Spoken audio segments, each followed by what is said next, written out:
All right, specific answers for you folks. Gray, starting with that color. I said that's very important because so many of your mayflies are gray. Here's a fly, dry fly, called a blue dun. Wonderful misnomer, okay? The blue dun, perfect generic gray dry fly. Let's have it in size 12, 14, 16, 18, 20. See what I'm driving at? I don't care what shade of gray the natural may be that the fish are feeding on, but that size is so critical. Here is a fly, dry fly, that is basically brownish or ginger or amber, if you will, called a gray fox. The light-colored mayflies you encounter. We have a dry fly called a light Cahill that's a very popular fly pattern. And again, from very large to very small, perhaps 12 through 22. Over here we have a dry fly called a blue wing olive. And the reason I like to throw this one into the slide presentation is because it is a twist, kind of a variation away from the traditional way of tying a dry fly. Here we've taken a step toward model insect construction, if you will, by saying, hey, let's provide the fish with a view of that wing profile, that upright wing profile, but let's tie the hackle around the base of the wing so that it floats lower in the surface and perhaps looks like a mayfly at rest. This design is commonly used for fooling the fish in very slow-moving water that might refuse the traditional style. So we can give them something that looks a little bit more realistic, okay? It's called a cut wing or thorax fly. What you're looking at is a slide of what is considered the most popular American fly pattern ever designed. All right? This one's called the Adams, and it doesn't look like anything in particular. All right? It's incredibly generic. It's so busy that apparently the fish may mistake it for God knows what, but they take it regularly. If you get down to a stream and you want to try some dry fly fishing and you don't have a clue what fly to start with, there's your answer. Good old Adams.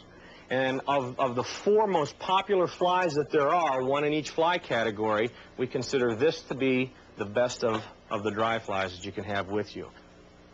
Let's look at some attractor dry flies. Bright colors, odd size. On the left is a Royal Coachman, an old traditional English fly pattern. And on the right is a fly called a humpy, perfect name, okay, for a mouthful. This is the fly that throws a monkey wrench in my whole philosophy on fly selection. It doesn't look like anything I've ever seen in the insect world. It's considered an attractor fly, yet it works. It takes fish. Perhaps in incredibly choppy water where the fish don't get a good look at all, or right after a rainstorm when the water discolors slightly, they may see that fly better than some other natural-looking one and be drawn to it just because it catches their eye.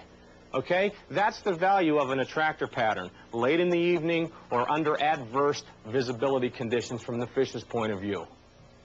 Here, with so many insects, nature's pretty much saying, hey, this is what these fish are going to feed on, that's what I'm providing for them, so you're going to want a small, light-colored dry fly of some sort. If you're in doubt, catch one in your hand and try to make a little more positive identification before making the fly selection. When the fish feed on the surface, here's the giveaway, the rise form. Okay, an indication that a fish stuck his lips through the surface of the water and inhaled an insect from the surface. Now, these fish cannot see directly behind them. They have a 90-degree blind spot directly behind them that we consider to be their Achilles heel. And the beauty of dry fly fishing is that it allows us to sneak up from downstream behind the fish. He doesn't see us coming. We try to drop the dry fly 2 or 3 feet above where the fish is feeding and let it float naturally down to his position.